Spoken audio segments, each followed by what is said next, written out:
ତମେ କହୁନାହାନ୍ତି କୋଉ ବାର? ବୁଧବାର। ବୁଧବାର ପରେ କୋଉ ବାର ଆସେ? ତାହେଲେ ତମେ ସବୁ ଜାଣିଛ ସପ୍ତାହରେ କେତେଟା ବାର ଥାଏ? 7ଟା ବାର। ଆଜି ସପ୍ତାହର 7ଟା ବାରର ନାଁ ଜାଣିବା ହେଲା। ମନେ ରହିଲା? ସପ୍ତାହରେ କେତେଟା ବାର ଥାଏ? 7ଟା ବାର। 7ଟା ବାରର ନାଁ ଆଜି ମନେ ରଖିବା ହେଲା। ପ୍ରଥମ ହେଲା ରବିବାର।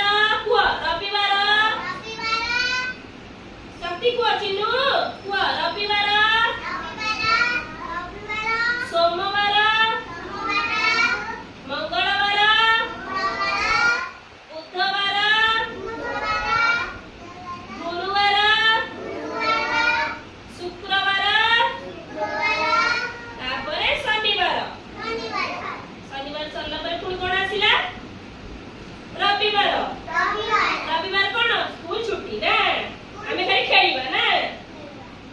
ରବିବାର କଣ? ସ୍କୁଲ ଛୁଟି ନା, ଅଙ୍ଗନବାଡି ଛୁଟି, ଆମେ ଖାଲି ଘରେ ଖେଳିବା। ଏବେ ନୁହଁ, ଯେବେ ଛୁଟି ଦିଆହବ ସେବେ ଖେଳିବ ହେଲା। ମନେ ରହିଲା? ଆଉ ପ୍ରଥମେ କୁହ ରବିବାର।